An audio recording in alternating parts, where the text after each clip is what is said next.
Hello and welcome to the GrowCFO show. I'm your host, Kevin Appleby, and today I've got a great friend of GrowCFO with me, Patrick Dunne.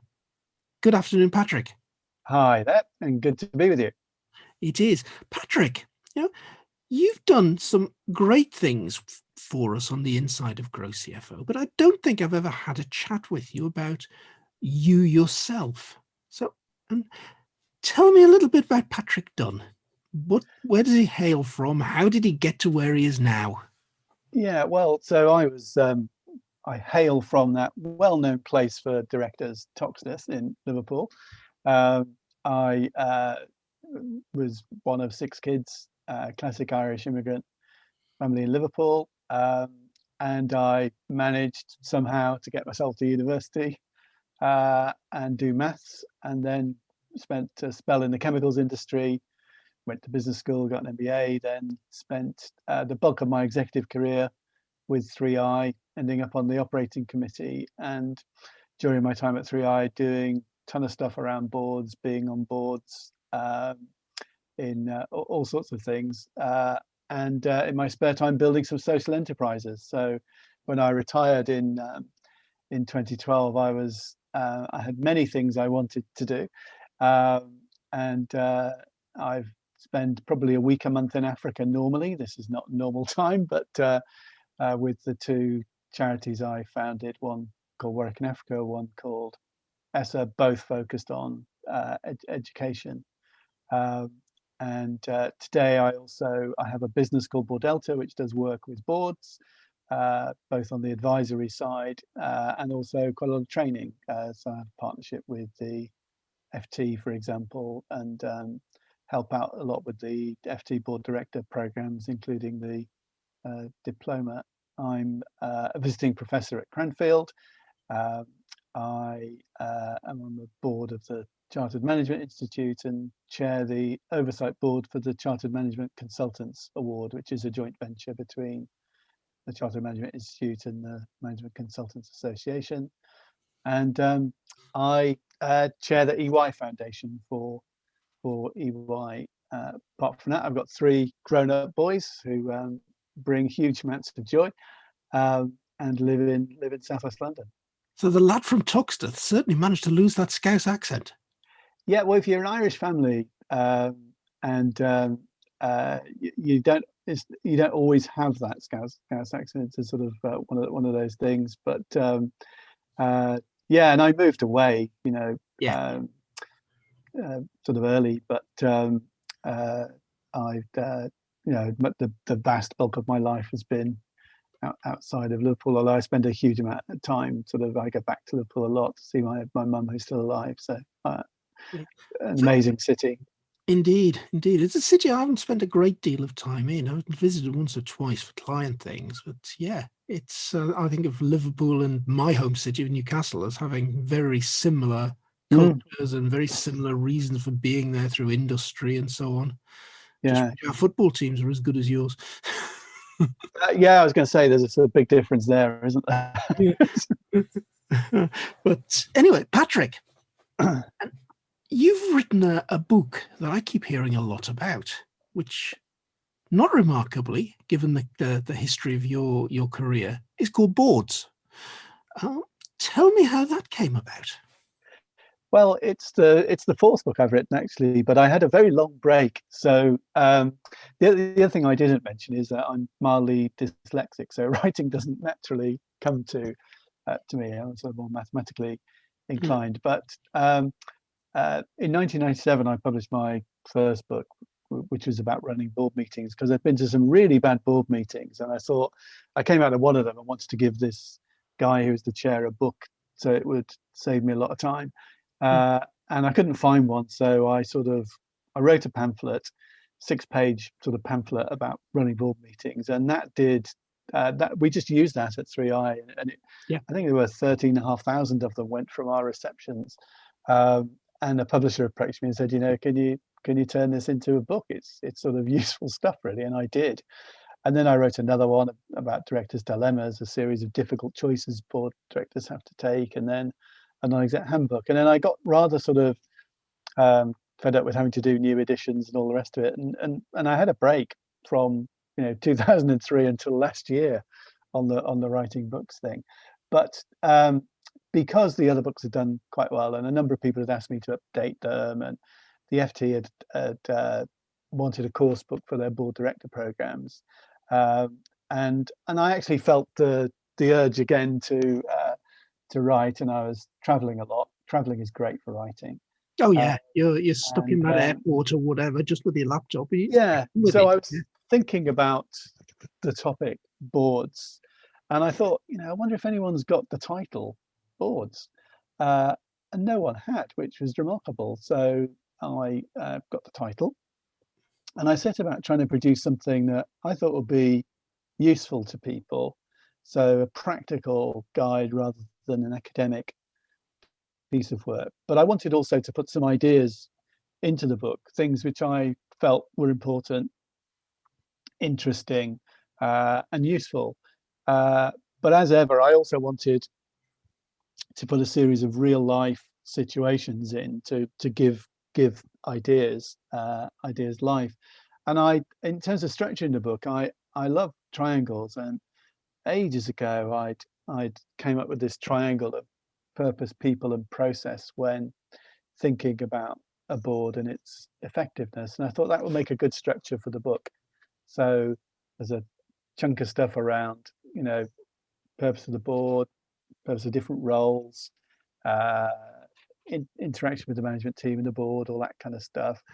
Ton of stuff around people, because that actually, in terms of making a board effective, the quality of the people and the quality of the relationship they have with each other and with the management and stakeholders and so on is really critical. And then, good plumbing really helps the board do better. So I thought a decent section on that. So half the book is purpose, people, process, and half is kind of series of dilemmas that you would face as a board member in public, private, public sector, charity, a whole mix of different types of boards, and we sort of navigate our way through these situations. Right. And yeah, so it's straightforward. So you're saying it's practical rather than academic.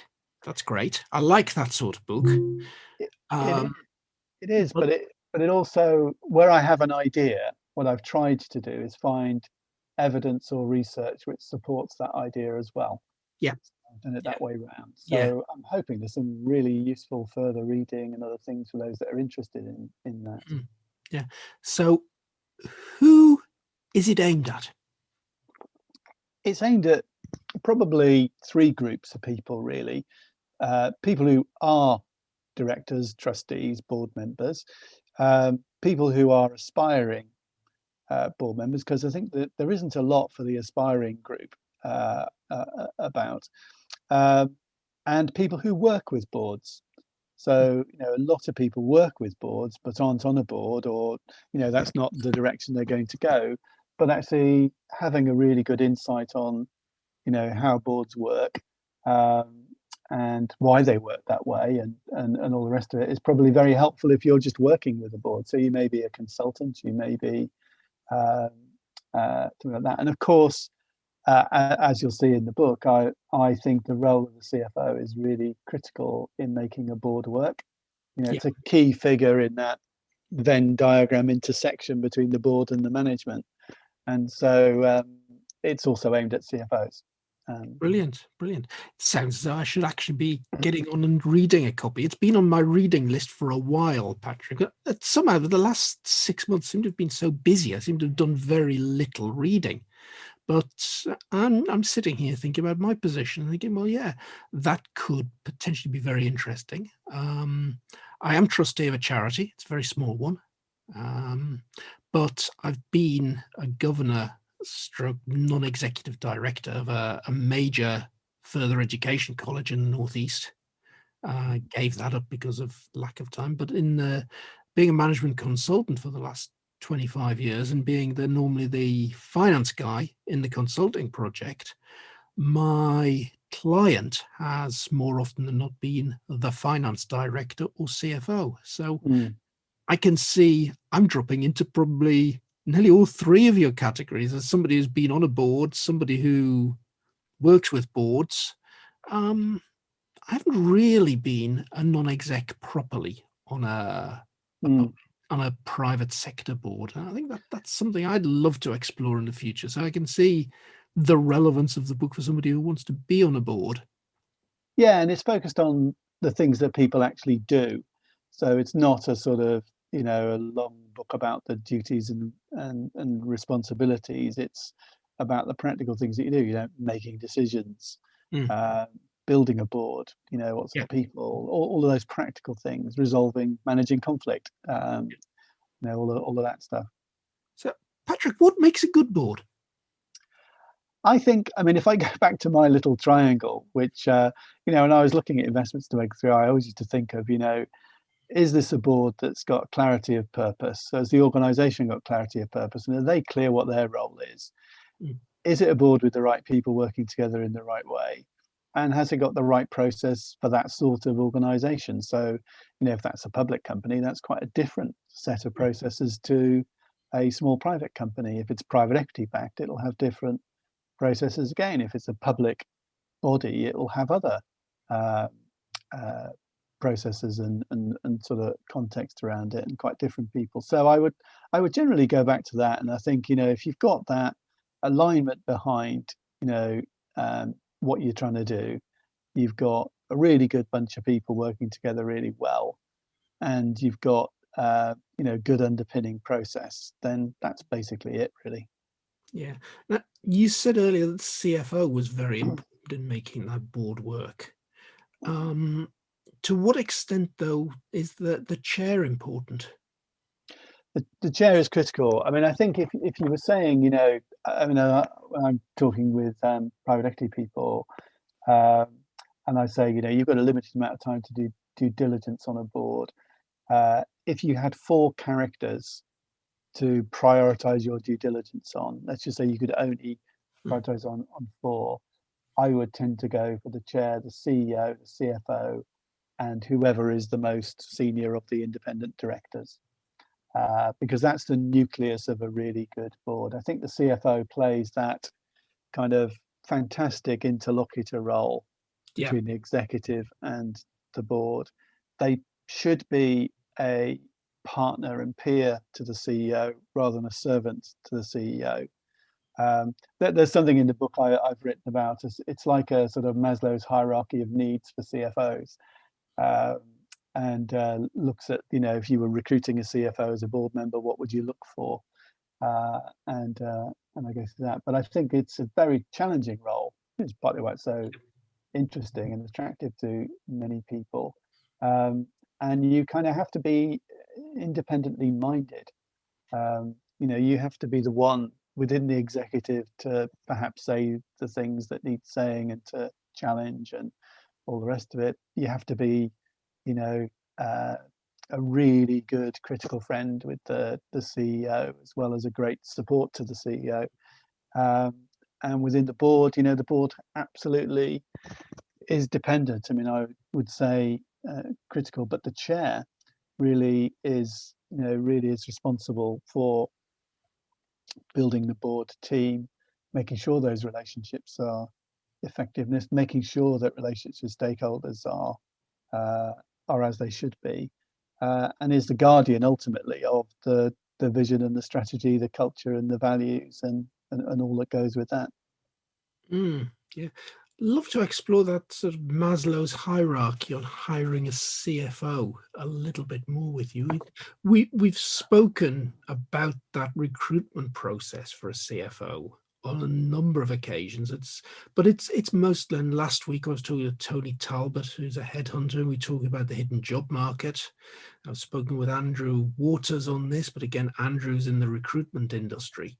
Just seeing that from the other side of the fence and seeing it from a board member's point of view, what are you looking for, Patrick, and where do you look?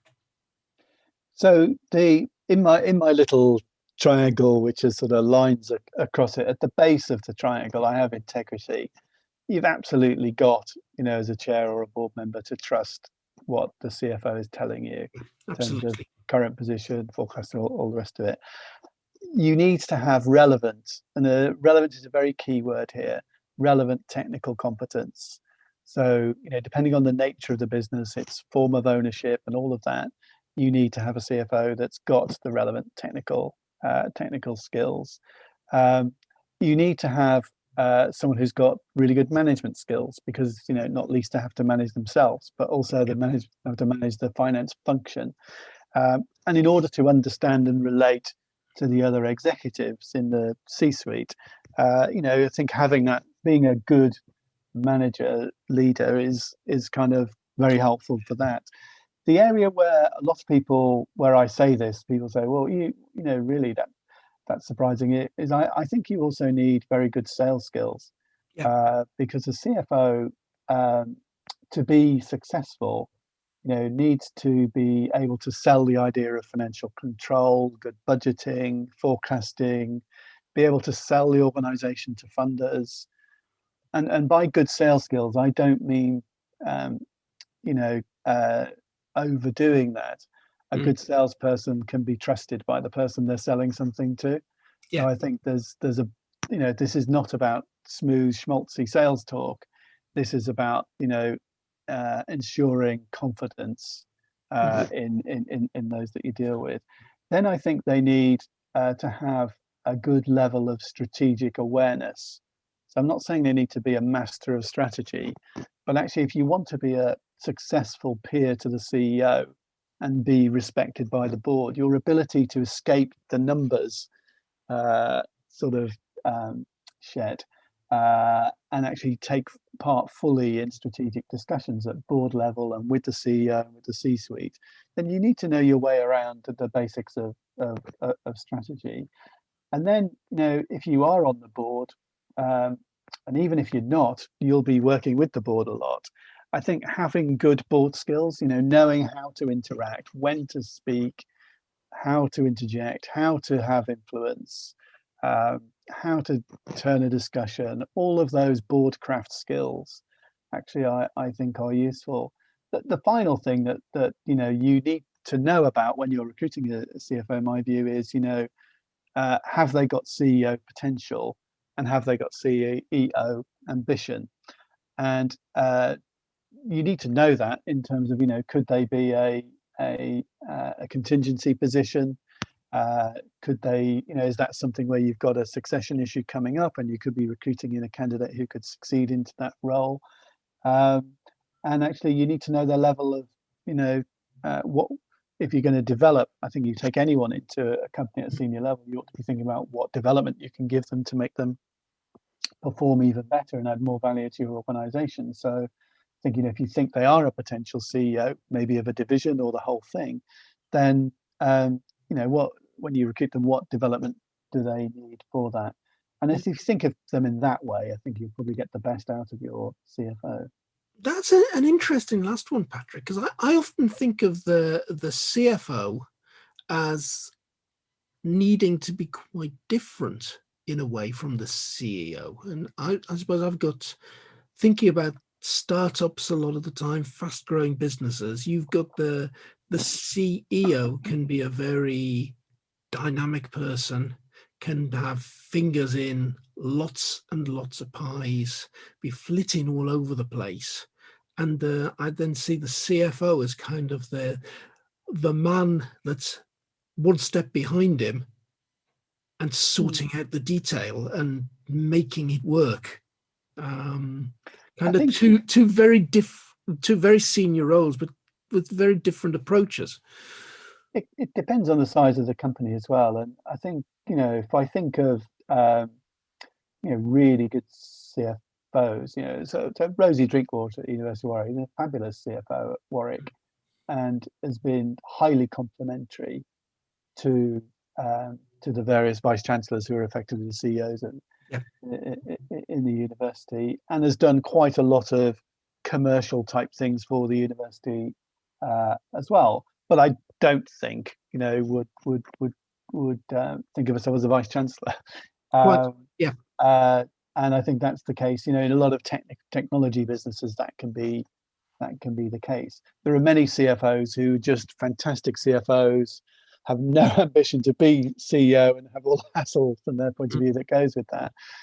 And there are others who do. What I'm saying is, I think actually know what you're getting, Yes. um, and understand what people's potential capabilities are, as well as what they want to do. Because we don't always want to do what we're good at, do we? I mean, Mm, you have a happy life if what you're good at and what you want to do is available to you, and you have a bit of misery if what you're good at you don't want to do, or it yeah. isn't available. And I'm a great advocate from that point of view of you've got to take control and manage your own career and push yourself into the places where you can do what you're best at, use your skills in the best way, and so on and Yeah. so forth. Yeah. But that sales point was an interesting one. The CFO as a salesman. Um, that echoes with a conversation I had a few weeks ago with a it's actually talking, I think it was on my other podcast, The Next 100 Days, and talking to a sales trainer, Nick Bramley. And we were talking in that one about how the CFO could quite often be a deal closer. You know? Oh, The very often. salesmen have been doing the stuff, have been doing the real sell, but actually you put the CFO in the room sometimes, and it's the client talking to the CFO that seals the deal. Or he was even echoing the idea of that sometimes it's the CFO of your organization talking to the CFO of the other organization and leaving the sales team out of it completely that finishes the deal. Yeah, I mean, there's a sort of horses for courses type of thing, and it depends on the nature of the business. But if you're doing, you know, if the nature of your sales is very large contracts, then CFOs tend to have a more prominent role. If the nature of your business is very high volume service or consumer goods, then that's less the case. I think, I mean, it's a very demanding role, the CFO one, but I think if you're, I mean, my favorite question when I'm interviewing potential CFOs is, it's just a very simple question. I'm sure many of the people listening to this would think it's too trivial to be taken seriously, but I just sit down and say, could you just run me through the financial dynamics of the business, please? Simple question, but the quality of response to that varies enormously. Yes. You've got some people who can't seem to do that without the aid of a computer. Other people who can just right in front of you or talk in front of you say, well, let me just take you through the key elements of our income statement, our cash flow, and our balance sheet, and they just know it. Yep. And let me tell you how that's changing as a result of the pandemic, or whatever the circumstance of the time might be. And I love that when they do that. And I I like going a stage further than that, Patrick. Is not necessarily talking about the P&L and the balance sheet, because I don't think they're always the things that tell you about the finances of the company. From a technical point of view, I'm a huge fan of activity-based costing and activity-based management.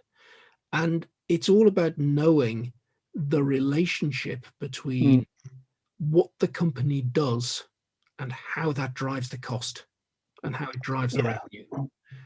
yeah. And also the other thing so that's the first question, and you're spot on. I mean, the other questions I'd ask is, can you just describe what the operating model is for me, and can you talk me through the strategy and where you think the soft spots are, and if you cover these through these very simple questions, Yeah. you can really get a sense of And what the person's ability to have a grip on that stuff, but also how they communicate it yeah, to other people. I think that grip on strategy is absolutely key to the CFO in terms of everything you do in finance. And one of the things that I'm a great fan on, and when it comes to controlling how the organization spends money, is zero-based budgeting. Mm-hmm. And I always say, well, to start that, you've got to know what the strategy is, what the strategy isn't. So if somebody is arguing for a line in their budget and the baseline is, no, it's zero-based, you can't have it, then to justify it, the only way you can justify it is that it is essentially part of strategy. So Yeah, there's that huge link between finance and strategy. And also when you come to measuring all of the non-financial stuff, all of the balanced scorecard type stuff, which I really believe is the CFO's job as well. You've got to be measuring the stuff that drives the strategy. Yeah, the real KPIs. I mean, the other thing I think that's interesting at the moment is the what I call the move from maps to sat-nav in terms of strategy, budgeting, those sorts of things, and the way that we're changing the whole sort of decision framework, if you like. So I think, we're moving away from more rigid time-based approaches to ones where, under these conditions, we will do this. When we've achieved that, we will do that. And what interplays with that really well, I think the best boards are doing is also connecting that well to risk management. So we're thinking about risk as much as on a just in case basis as a just in time basis, and we're better understanding interdependencies.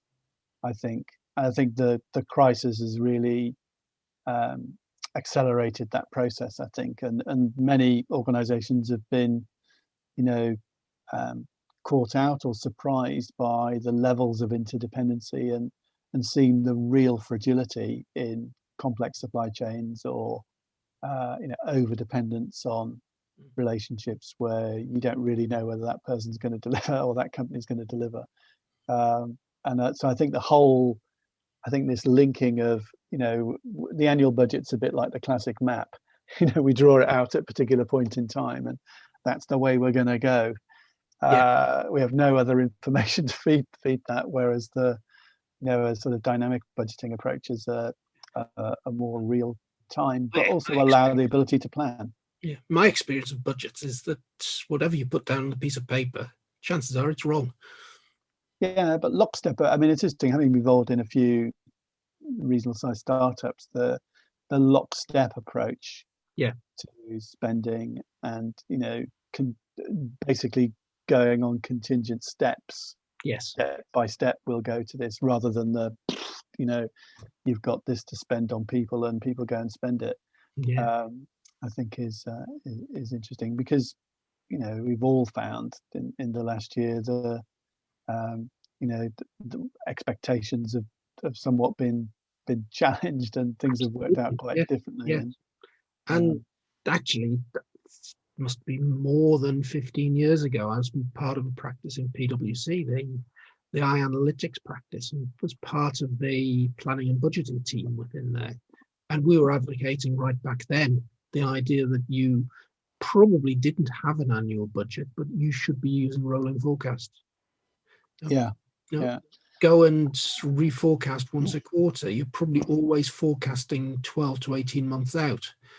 But you reforecast each quarter, the next quarter in detail, and you stick a new quarter on the other end of your forecast to make it go the same time period. And it's you're always measuring yourself against numbers that are reasonably recently put together, and were put together on a sensible set of assumptions that resemble more closely your current circumstances. Yeah, and I think, in budgeting and in all that area, it's very conflict fertile, I would say. So this is where actually CFOs who can manage conflict effectively can and have good, strong interpersonal skills can add huge amounts in that whole allocation of resources, particularly at a time where they're stretched and they're finite, and you have greater uncertainty. I think the CFO's role in supporting the executive team and the board in making those right judgments is really critical. I think. We've talked a lot about the role of the chair, the role of the CFO. We've talked a little bit about the CEO. What about the role of the non-executive director, Patrick? How important is the non-exec? I think really critical, and it's getting this balance of oversight and support right. That's the key to being a really good non-exec. They need to have. I talked about it when interviewing CFOs before. When interviewing non-execs, I tend to look for three things, three sort of core characteristics. One is judgment.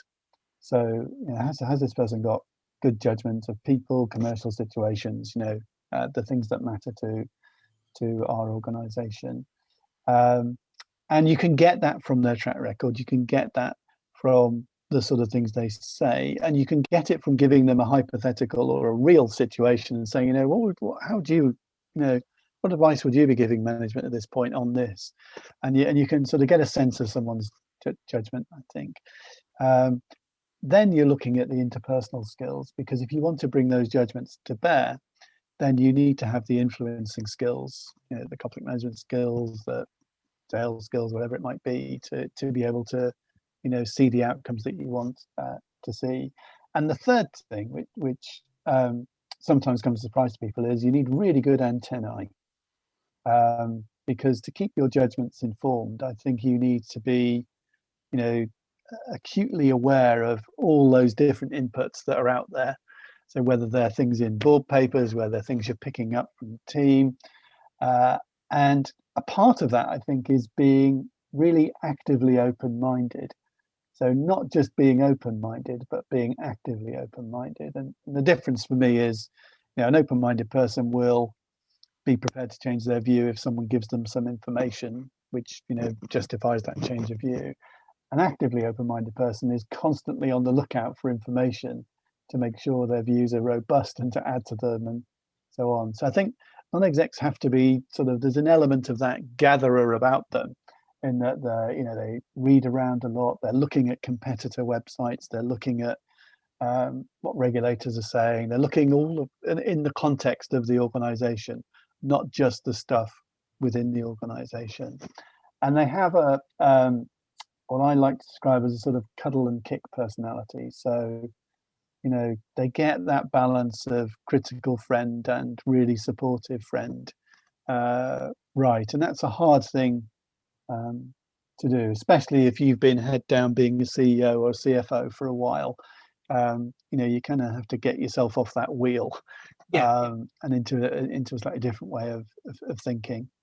When you're taking on that role, Patrick, do you find it in any way frustrating? Because you're trying to be that critical friend and that encouraging friend, but you're not being executive at the same time. There's kind of, what to do, but you're not allowed to do it.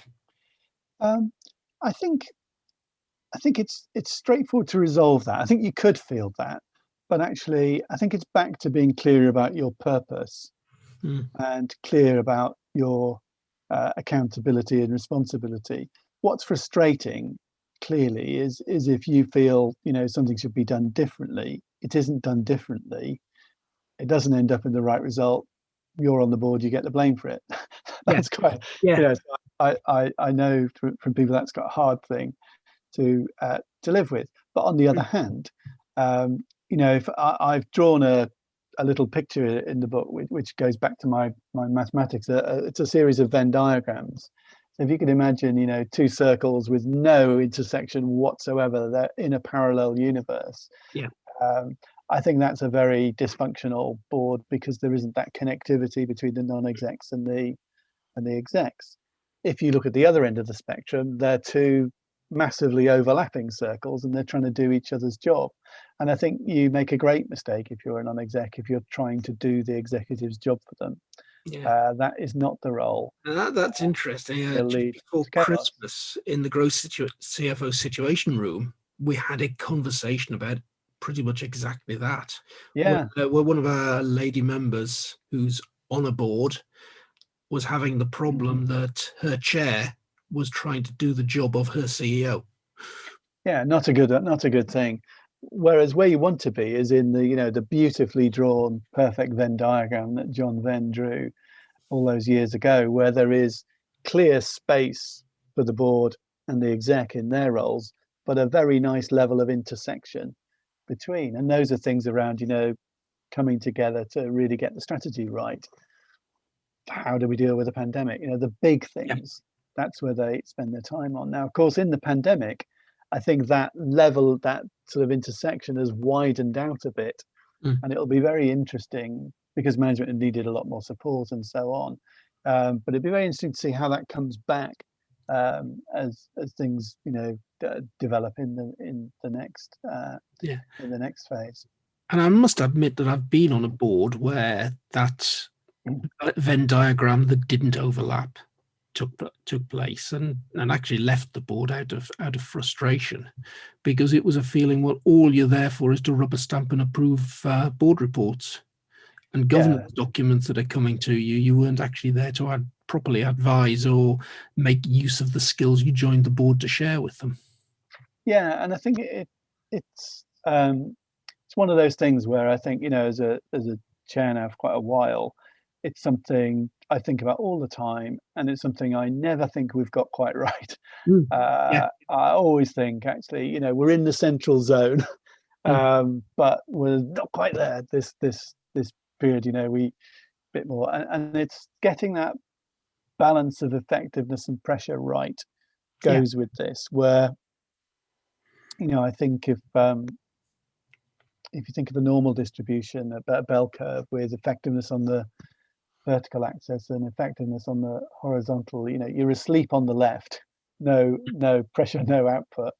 You're a headless chicken on the right, and where you want to be is in the middle, where you're pacey but reflective, and dynamic but well controlled, and you all need to help each other with that. And the natural tendency for CEOs and CFOs, even the very best, is to be a bit on the right hand side of that curve. Always trying to do a bit more than is really possible.